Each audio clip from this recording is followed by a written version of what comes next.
Good, there's air conditioning in here. Very good, it's air conditioned. Beautiful June day. Hi, everybody. Hi. Fox, those folks at Fox. Busy with TV, probably. All right, great. Nice to see you guys. Again, I take it Tommy took good care of you last week. You will have Tommy again a week from today when I'm with the secretary traveling. So be prepared. You've got a week to prepare, but of course I'll also see you again on Thursday. We do have some announcements here. First of all, over the last few days, Americans have witnessed scenes of lawlessness as radicals in Los Angeles riot to protect criminal illegal aliens. Agitators have attacked law enforcement and shut down freeways. We remain undeterred in our commitment to enforce our laws and secure the border. During recent days, the administration has taken illegal alien gang members, child predators, rapists, and burglars off the streets. Thanks to the historic action across all of government under President Trump, the border is more secure than it ever has been, with illegal border crossings at a historic low. The border crisis that unfolded under the previous administration, however, did untold damage. The Big Beautiful Bill, as an example, before Congress, will build on President Trump's progress, ensuring we have the resources to enforce our laws and secure our border. To that end, the United States is committed to disrupting the illicit manufacture and trafficking of fentanyl, a leading cause of death of people aged 18 to 49 in the United States. Yesterday, the United States announced that it is sanctioning La Chapitos, a powerful faction of the Mexico-based Sinaloa cartel, along with its two fugitive leaders. The United States is also designating a regional network of Los Chapitos associates and businesses based in Mazatlan, Mexico. This network engages in drug trafficking, extortion, kidnapping, and money laundering. Under Secretary Marco Rubio, the State Department will continue to protect our nation by keeping illicit drugs off our streets and disrupting the revenue streams funding Mexico-based cartels' violent and criminal activity. In addition, Deputy Secretary of State Christopher Landau will travel to Mexico, El Salvador, and Guatemala from June 10th to the 13th. As detailed in the trip announcement, quote, in each country, Deputy Secretary Landau will participate in a high-level bilateral engagements to further strengthen diplomatic ties and cooperation. He will engage in discussions to drive the private sector led economic growth, boost U.S. commercial investments in our region, and highlight the importance of ending illegal immigration. In addition, there are additional announcements today, of course. The United States sanctioned 5 individuals and 5 sham charities for financially supporting Hamas under the guise of humanitarian work. Additionally, we are targeting a fraudulent charity linked to the Popular Front for the Liberation of Palestine, the PFLP. The United States will use all available tools to prevent abuse of the nonprofit sector for the benefit of terrorist groups like Hamas and the PFLP. We are committed to ensuring humanitarian aid can in fact be delivered by reliable and safe organizations. Finally, cultural diplomacy remains an important endeavor of the Trump administration. The Kennedy Center exemplifies this commitment, and its gala is tomorrow night, led by the musical Les Miserables. The center will have a season that will have Broadway, ballet, opera, and even Dolly Parton, in addition to a lot of other great things for kids as well. In this world of ours, it sounds very nice and very appropriate. And now to your question. Sounds like Matt Lee is amused. I hope you might be some coughing. I know you weren't laughing. And you might. It would be good to become perhaps a season ticket holder to the Kennedy Center. I'm just saying. But go ahead. I would be happy to be a season ticket holder to the Kennedy. Yeah.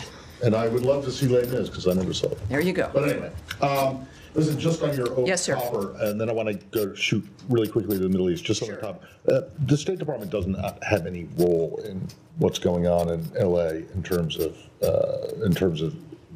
quelling the violence. Is that correct? Well, as I would view it, and I think that we all know that many of the aspects regarding illegal immigration, Right. Certainly on the issue of visas, Right. The controlling of the border, the designating of foreign terrorist organizations, is one part of a whole of government effort to keep the country safe, Okay. to keep Americans safe. Don't push me off here. I'm answering your question.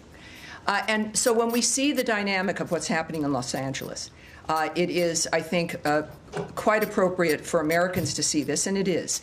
The nature of what we are working to do together through the Trump administration to secure this country and to secure our streets. And that means, yes, removing criminal, illegal aliens and getting them back to their home countries, and certainly at least getting them off American streets. So that Americans can feel safer in their own homes and in their own communities. And so in the midst of that, when we talk about it, of course, it's the State Department, it's the DOJ, it's ICE, it's the Department of Homeland Security, it is the White House. It is a multitude of departments working together to envision and implement President Trump's vision. Okay. Let me Yes, sir. go to the Middle East. So Ambassador Huckabee gave an interview earlier today. I think it was earlier today, maybe it was yesterday. But in which he called into question, or didn't call into question, they basically said that the administration is not particularly interested in seeking a two-state solution for the Israel-Palestinian conflict. And I want to know, I mean, he's been outspoken on this issue in the past, before he became ambassador. But is he speaking on his own, or is this now administration policy that you're no longer so interested in that kind of a resolution?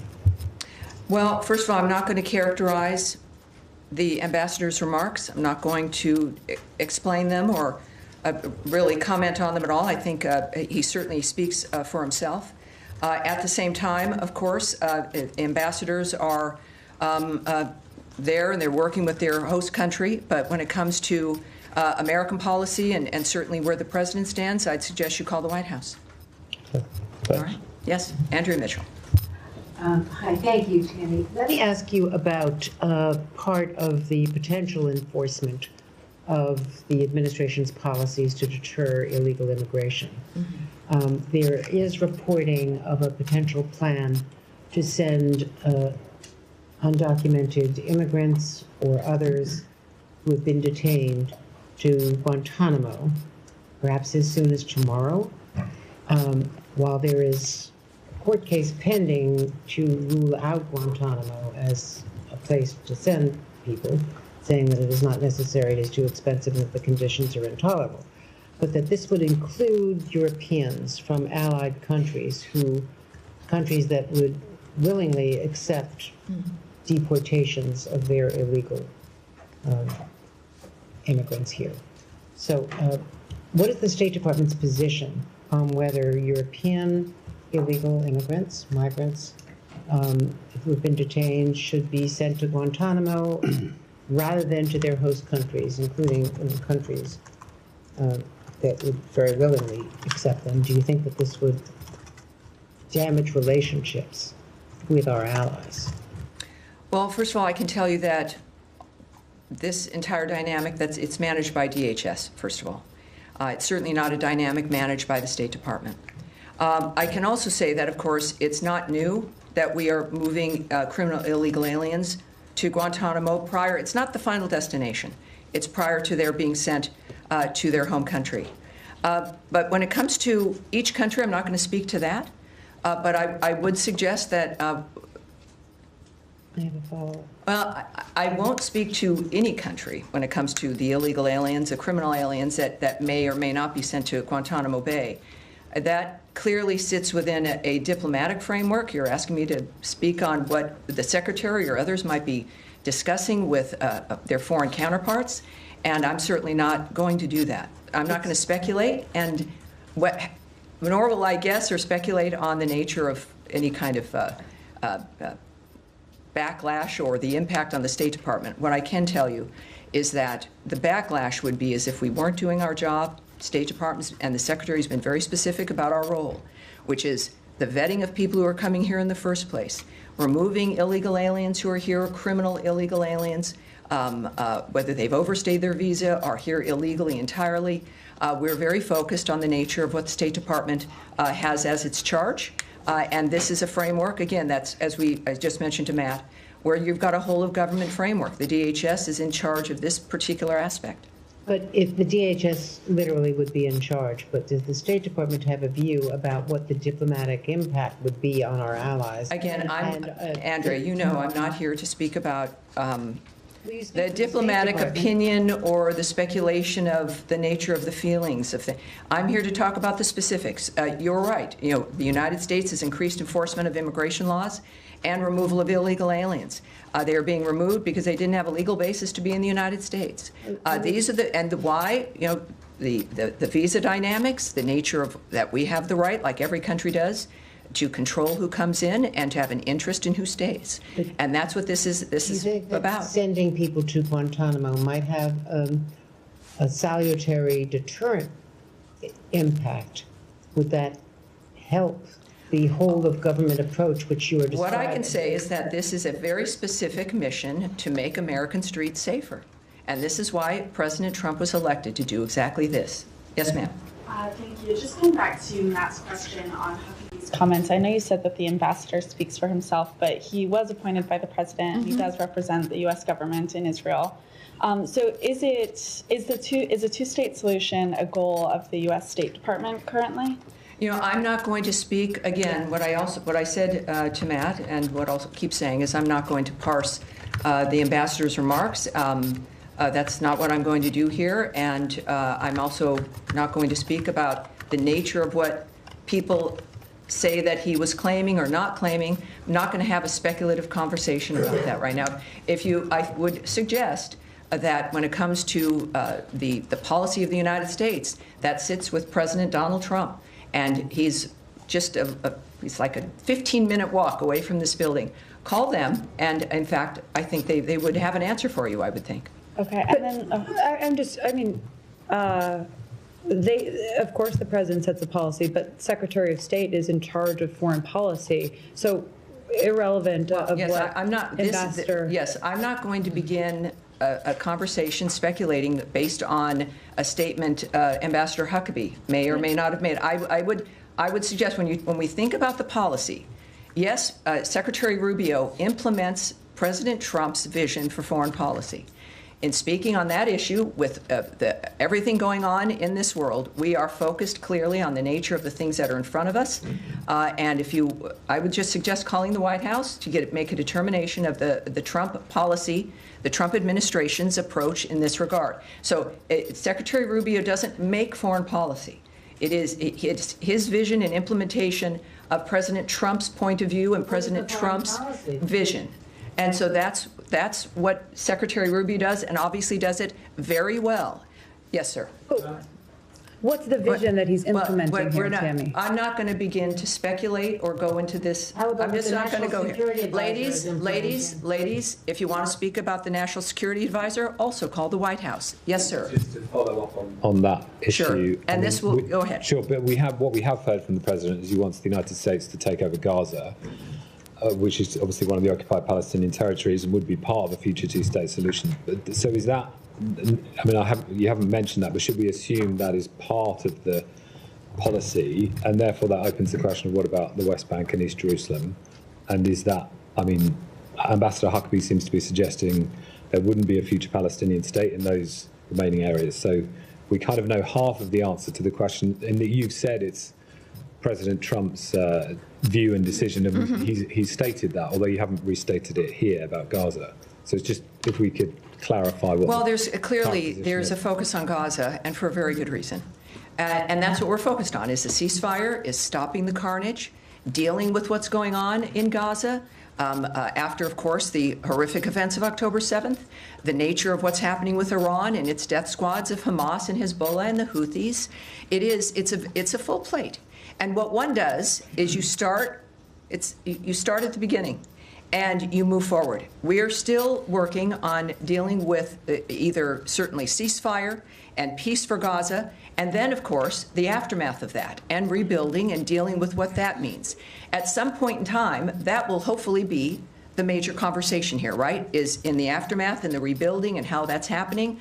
And I would expect that to be a conversation that we'll all be engaging in. But is it still the policy that the U.S. should take control of that territory. You know, during that process, I 'cause can't, that's what the I don't, president himself you look, said. what I've heard President Trump say, and what I know the Secretary has always said, is that Hamas can't exist, that we've got to get a ceasefire, that we've got to have new ideas for making sure this doesn't happen again and again and again. I know that the President has called for new ideas to help make that happen. I know that he has had some new ideas and how to do that. We know the region has chimed in with what it believes it can do when it comes to aid and even rebuilding. But the fact of the matter is right now, Hamas won't even let the hostages go. Hamas still won't put its weapons down. Hamas is still playing games as people still die as we do work to get food and aid into that region. So we're still at that kind of dynamic, and we will get to the other part, I hope, as soon as we can. Nadia. Thank you, Tammy. Just on the Middle East again, the Israeli Prime Minister said today there is significant progress in releasing the hostages and the ceasefire. Does the State Department share his view? And also I want to ask you about the 20 people who have been killed today around distribution center. Last briefing, I believe you said that the Israelis are investigating that. I'm just wondering how these people who have been killed daily now, not one day passes without people being killed around this food distribution center, how can they get their food safely? Well, of course, that is exactly what we've all been working on, right, is getting food and aid safely in. We also know that the UN had a horrible dynamic where they had flour that they report was stolen by Hamas, and that the problems, and as I've said regularly, we all know it's a war zone. It's a war zone led by terrorists who don't care about humanity or the future. Regarding what's happening on the ground there, I would refer you to the IDF in Israel, which continues, of course, to investigate. And in the case of what's being led by the IDF in Israel there, I think that's where you'd need to go in that regard. And there was a third part. What was this? Talking about the significant progress that Netanyahu is talking about today. Yes. Well, again, I can't speak to what the Prime Minister has said. Is he sharing anything with you, the State Department? I can't speak to that at this point when it comes to what Netanyahu has said. Saeed, yes, and this will be the end for this particular stretch of questions. Yeah. Yes. Thank you very kindly. Sure.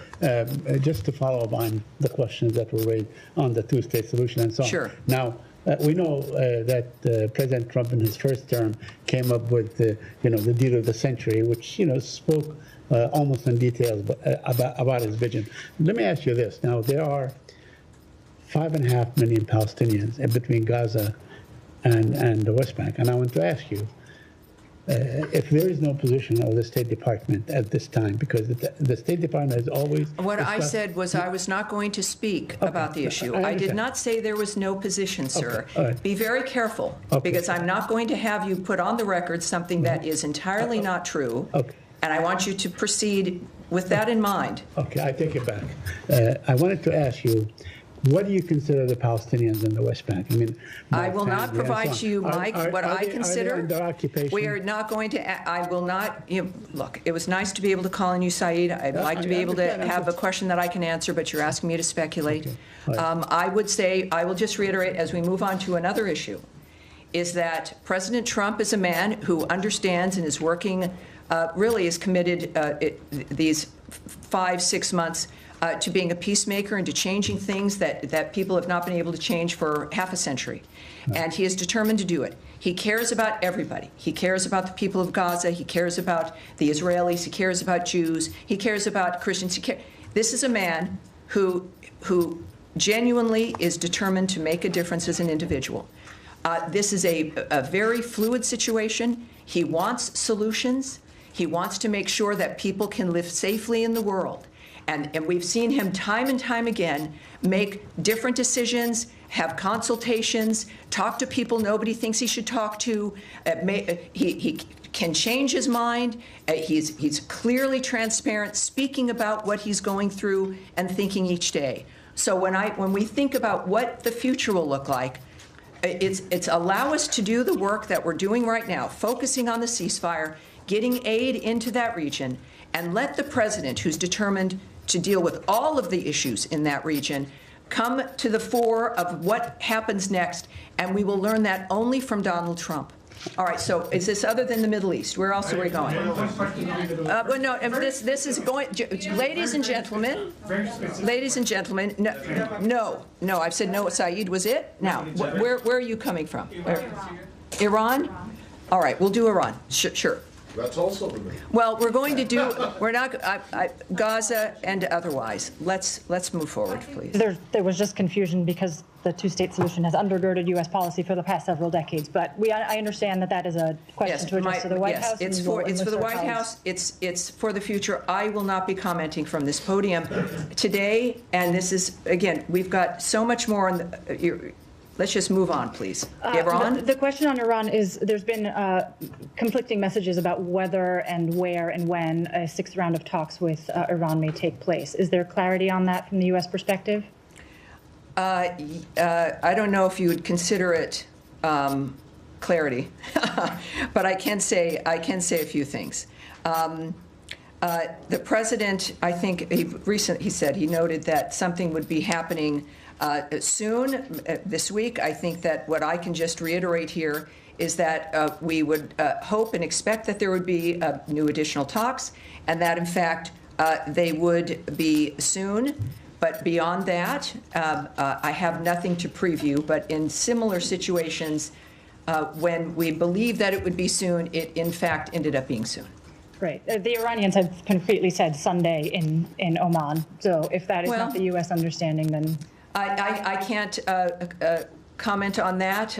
Again, the president mentioned a different day. I think that there are individuals involved, obviously, who are working on this, and there will be a final determination, and we will hear about it when that determination is made. Okay. In that context, just very quickly. One more follow-up, and then we'll go on. Thank you. Well, just because the president also had mentioned that this week, would be the sort of 2-month deadline for reaching a deal with Iran or not. When is it determined that those talks are a failure and you don't progress to future rounds? The president makes that determination, and the people involved. As I've mentioned before, if you think that think about the deadlines, or even as the secretary has said on another situation, that it would be a matter of weeks. The funny thing about negotiations and discussions is that things happen, and that there are conversations, and progress is sometimes made, not tremendous progress, but enough to keep going. So it is not, it is a dynamic as it would be with any diplomatic consideration, that negotiations are meant to move things forward. And the good news is that, in fact, it would appear that things are moving forward, and that's what we all want. All right. Yes, sir. Thank you, Tammy. Moving to Ukraine, if I may. All right. Now, let's one more. Now we're thinking of Lebanon and the other elements of the Middle East. Did you have something, sir? Yes, you. Iran follow, actually. All right. Iran follow-up. All right. So President Trump also said something about Iran that was quite interesting yesterday during the roundtable. He said that Iran has been helping with the ceasefire negotiations in Gaza. Are you able to shed any light on that? No, I can't. Refer you to the White House in that regard. All right. Lebanon, yes, sir, right there. Thanks so much. Yes. Ukraine has been under massive drone attacks, particularly Kiev last night. Given that, Ukrainian president said publicly that they have been asking for permission from the U.S. To purchase air defense systems that they can mitigate Russian attacks. Why wouldn't the U.S. let them purchase air defenses, much needed air defense systems? Well, I can't speak to the details of purchase decisions or negotiations about what we're going to allow to be purchased by an ally. That is the Department of Defense, effectively. What I do know is what the president has said and what the Secretary of State has said in a number of venues is that we certainly, and we've been Ukraine's biggest supporter and defender, literally, is that we want them to have surface-to-air missile protections, right? We want them to be able to deal with incoming missiles. We know that it's been discussed about our European partners who have those systems from us to get them to Ukraine. There's a number of different negotiations and aspects involved in this kind of dynamic that does not involve the State Department. It's about munitions and purchasing and all of that. What I do know is that we are doing and continue to wish to do as much as we can. That is not disputed. And I understand the Ukrainians, who are great friends of this country and have done, there's no disputing the bravery and the commitment of the Ukrainian people. If that was ever in doubt or questionable, this war and how they've defended their nation has dispelled any of that.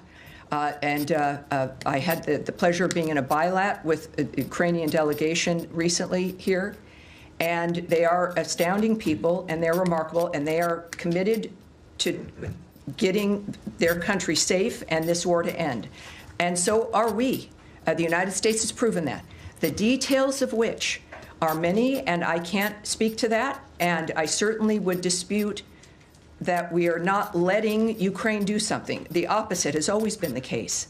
Our goal is to make sure that this war comes to an end, and we continue to focus on that. And on that line, I would appreciate if you help us clarify, reports that the United States has redirected some of the promised defensive weapons from Ukraine. Well, supposed to go to Ukraine, but they redirected to the Middle East. Is that accurate? I can't speak to that. That is not something that, whether it is or is not happening, it's a decision that is clearly one based in national security if it's happening, and certainly a diplomatic framework that, if a decision has been made, is not something I'm going to remark on here at the podium. All right. That's going to be it. We're moving along here. I want to get as many people as I can in today. Yes, sir. Last week, Pakistan's all-parliamentary delegation led by Bilawal Bhutto Zardari was here. Did he had any meeting in the State Department, and also has U.S. received any commitment or assurance from Pakistan that they will stop taking, they will take action against terrorists working from this? Well, I can tell you that State Department officials, including Undersecretary for Political Affairs Alison Hooker, met with the Pakistani parliamentary delegation during a visit they had to Washington last week. She reiterated U.S. support for the ongoing ceasefire, as you might imagine, thank God, between India and Pakistan. They also discussed important issues to the bilateral relationship, including counterterrorism cooperation. So that meeting occurred. We also know that Deputy Secretary Landau met with the Indian parliamentary delegation last week, and he also reaffirmed the United States' strong support of India in the fight against terrorism and strategic partnership between those two countries. Did you receive any assurance from Pakistan that they will take action against terrorists? I am not going to discuss the details of those conversations. All right. Yes, ma'am. Thank you, Tammy. Do you have any updates on the temporary pause on scheduling new interviews for student visa applications? Is that still in effect? I can tell you, of course, and that's a good question because there's so many other conversations about visa restrictions. I do believe that we are in the process, and I don't know if, Tommy, if we might have to take this back, I know last week that we were in the process of indicating that it would be very soon and that people should start looking for those spaces to open up regarding appointments. Nothing has changed in our encouragement still of people to apply for those student visas. This was a matter of making sure that the process that we were expecting of consulates and embassies was proper when it came to what we expected them to be able to vet for. And that process, we were told, would be rapid. And I think at this point, what I can reassert here is that people should watch for those spaces to be open, should continue to apply. This is not going to be a lengthy or an ongoing dynamic. It was meant for a specific, almost an administrative adjustment. And I would hope perhaps we can go back and get more on this. But I think that that's where it stands. And perhaps on Thursday I can get even something more specific for you on the record. And another reminder to the people watching at home. When I say we're going to take something back, it means that we're going to get an answer to that question for the reporter and get it right back to them as well. And so that'll also help us for the next briefing also. Afghanistan, yes, ma'am. Afghanistan. Afghanistan. Thank you, ma'am. Thank you. Let's keep this in order, please. Let's go ahead. Thank you so much. Thank you. As you know, Afghanistan situation is still critical, but different people, different diplomats like Zal Khalilzad, former ambassador in Iraq and Afghanistan, he has a positive idea. But unfortunately, yesterday there was a war started, and Taliban claimed that this is from the ISIS. Number one, do you think it's still ISIS is still active in Afghanistan? And my second question is still some Afghan who was SIV and P1 or P2 left behind in Afghanistan, Pakistan, Iran. Do you have any update for them to come to the United States, please? Well, first, I can't speak right now on the internal dynamic of what's happening in any problem between people or claims about ISIS being active and violence that was ensuing. But let's take that back and see what that is. I do know that for the visa restrictions and Afghanistan, that there is, for the SIV visas, the proclamation that was used announcing this states that Afghan special immigrant visas are accepted. I'll say exempted from the suspension of entry to the United States. Consular processing of Afghan SIVs, including Afghan SIV interviews, continues at U.S. embassies and consulates around the world. All right. Yes, sir. Thank you. Me? Yes, you. Yes, sir, you. Yes, thank you. All right. If we're going to have disruptions, we're going to let's stop this if we could, Heather.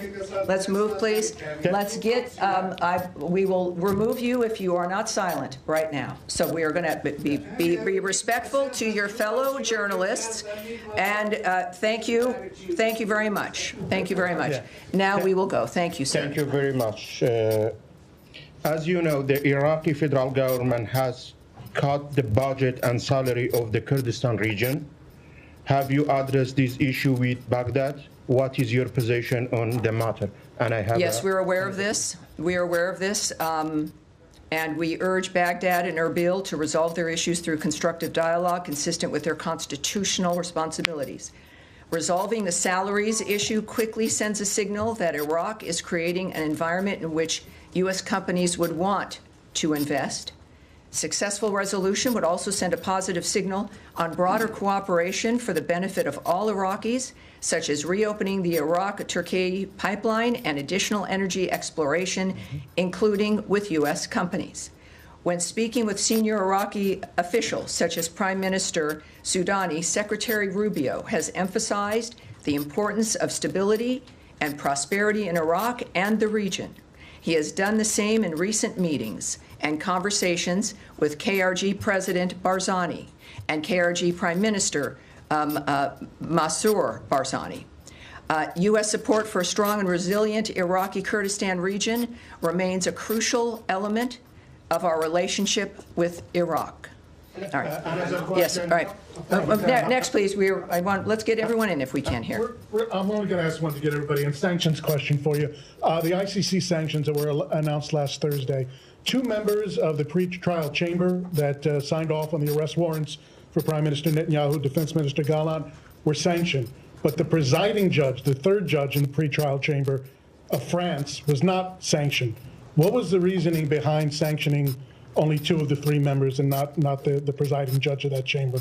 Yeah, again, that obviously was a internal diplomatic decision made very specifically about specific individuals, which I won't discuss. So it was a diplomatic decision? Well, it's what the decisions that go into the nature of when to do a sanction. Obviously, there's a combination of conversations involving national security, what's in the best interest of the United States, what's in the best interest of our diplomacy, certainly with our ally Israel, and our own national security and the messages that we send when it comes to expecting America to be treated with respect and to be treated with some modicon of decency when it comes to the international scene. I think that makes that clear, but in the sense of the details of that, of course, I can't comment on that here. All right. Yes, sir, at the end here. I have a question about foreign aid. Would you be able to share any update on the status of PEPFAR? I understand Secretary Rubio said last month in a hearing before the Senate that 85% of the program is operational. But now some activists and congressional Democrats are disputing that. I do have something for you here, just for some clarity. Secretary Rubio referenced an estimated 85% of beneficiaries who could be receiving life-saving treatment and prevention of mother-to-child transmission services based on the full operational capacity of all the operational active awards. It's 85%. That is a correct number. That is as of March 24th, 2025. All right? On Good. this issue? Oh, wait. Well, hold on. This cable that went out today from Secretary Rubio instructing all chiefs of mission to abolish all USAID positions, local, direct, either direct U.S. hires or local employees. And Sure, contractors. that was not a surprise. It shouldn't surprise anyone. A cable is something sent out from the State Department, in this case, of course, to missions worldwide, instructing them to do something, essentially. There's many more uses and reasons for cables. And sometimes, surprisingly, said no one ever, they get leaked. In this case, it was an order regarding positions, regarding U.S. aid, that they were to be ended. And that was something that was previewed in February when we relayed the roadmap, if you will, of the reorganization, the renovation, if you will, of U.S. aid, making sure that our aid efforts around the world met with what was important to the United States, to the America First agenda. So this was a cable telling our posts exactly what they were expecting to be told, which is that those positions were gone and were being eliminated. So it wasn't a surprise. It's nothing new. And it is exactly what we previewed in February and March of this year. All right. But we've talked to you. Yes. All right. Now in the back, young man right there. Yes. Young man without the tie. That would be you. Yes. Just while we have questions on Israel, earlier today, 5 countries. Can you tell me, by the way, what is your outlet? Just a curiosity. And your name? Ryan Morgan with the Epoch Times. All right. Hi, Ryan. Welcome aboard. Thank you for having me. So I was just wondering if you have a quick comment about the 5 countries that sanctioned Israeli ministers Itamar Ben-Gvir and Bezalel Smotrich today. Yes, I do. I have something for you on that. And let me get that for you. There's just so much going on today. First of all, we find that extremely unhelpful. It will do nothing to get us closer to a ceasefire in Gaza. This, again, is about Allied sanctions against Israeli ministers. They should focus on, this being UK, Canada, Norway, and New Zealand, should focus on the real culprit, which is Hamas. Hamas put the people of Gaza in this situation by launching the horrific attacks of October 7th, which killed 6 British citizens and 46 Americans, and continue to hold hostages, of course, including the bodies of 4 Americans. We remain concerned about any step that would further isolate Israel from the international community. If our allies want to help, they should focus on supporting Special Envoy Witkoff's negotiations and backing the Gaza Humanitarian Foundation when it comes to food and aid. All right. Yes, sir, in the back? Yes, sir. Thank you, Tammy. My question is about Ukraine negotiations. Russians and Ukrainians came together in Istanbul last week and they announced a memorandum, and result of that, there was exchange of prisoners. What is your elaboration on that phase of the deal, and how do you follow these negotiations? Well, the President and the Secretary have been saying for a while that the only real solution can come with the parties talking directly. And that is what we've been seeing here, at least, in this regard. We, of course, remain in close contact with both parties at the highest levels.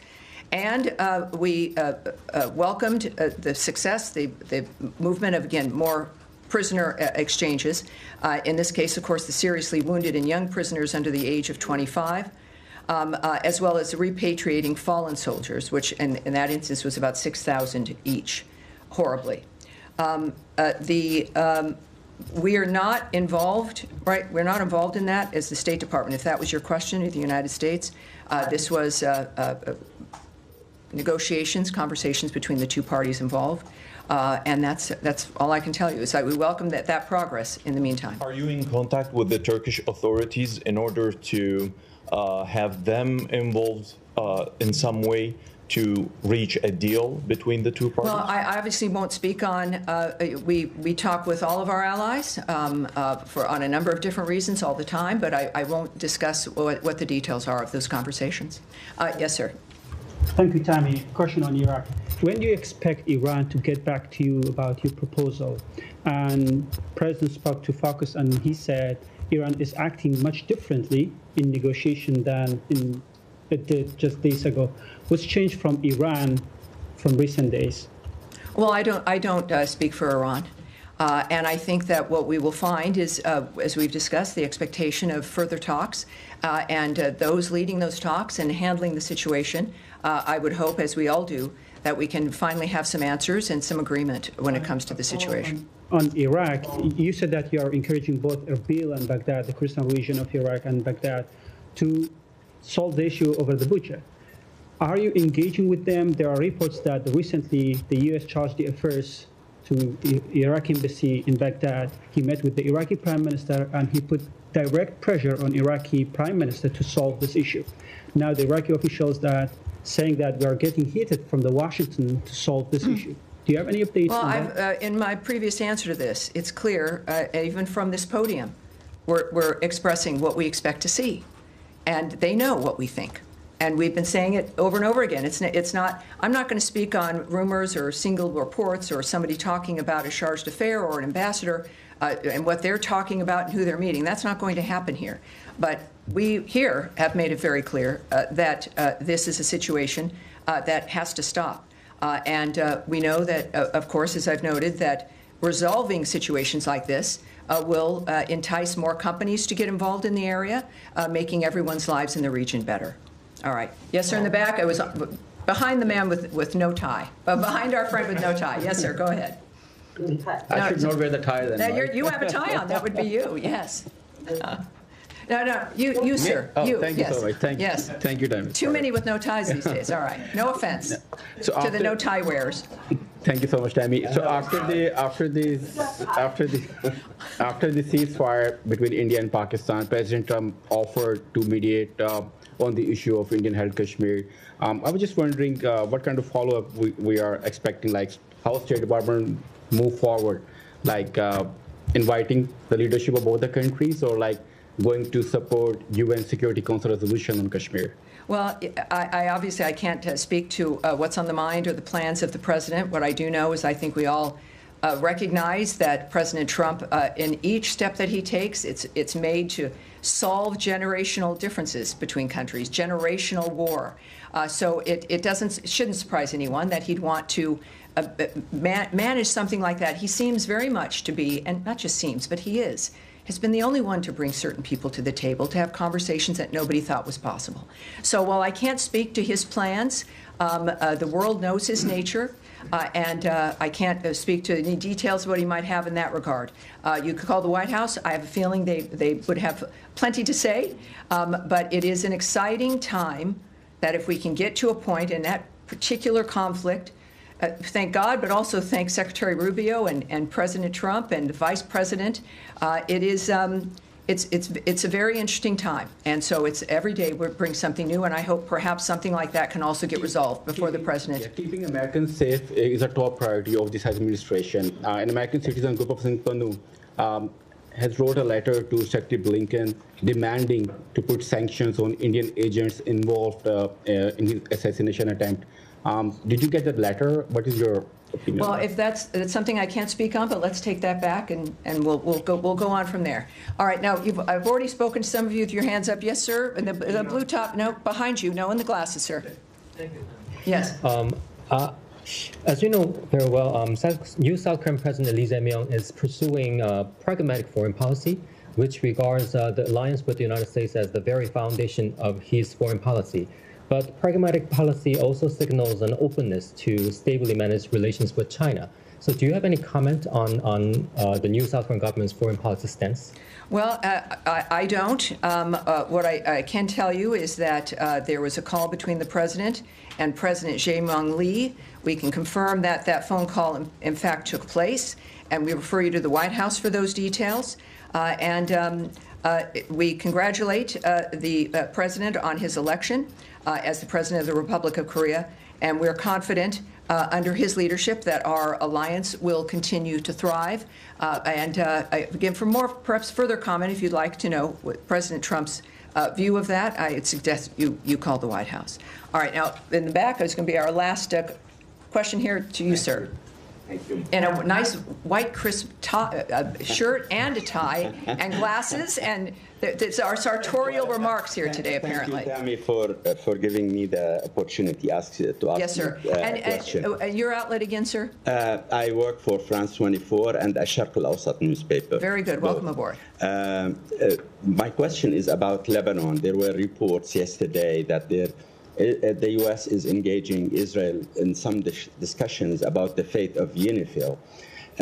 Would you please shed some lights on what do you think regarding the situation of UNIFIL in southern Lebanon, and what do you expect from UNIFIL and from the Lebanese government? And also, I have a question whether you would confirm that Ambassador Tom Barak will visit Lebanon next week. Thank you. All right, well, for the first part of that, we'll have to take all of that back. I know that quite some time ago, we discussed this here at the podium, but as we also know, time changes things, and I want to make sure, I don't want to repeat to you the nature of what we were saying months ago. So let's go back and we'll get those answers there. Regarding Ambassador Barak, he is, of course, our ambassador to Turkey, and he's leading the way in our effort regarding Syria and giving them a chance to make a difference and to move into the future. I think we can get a good answer from the ambassador about his plans regarding any travel. I'll do my best for you in that regard. But he's a busy guy. We had him here last week. He spoke to many here. In general, off the record for like a meet and greet. But he's a man who clearly is making a huge difference. We expect more from him, and we'll get back to you with his travel plans in the end. A quick follow-up sure. on the fate of Ms. Morgan Ortagus, because there are a lot of rumors. Well, in that Lebanon means, boy, I can in see the myself region. answering this question. Yeah, but said no one ever. But I know you answered without answering the question before. Well, but, I will not answer without not answering. No, first of all, I will not speak about personnel dynamics. I'm certainly not going to address rumors surrounding those, any personnel dynamics here regarding anyone. And I'm going to leave it at that. All right. Thank you, everyone. Great job. I'll see you on Thursday. Thank you very much.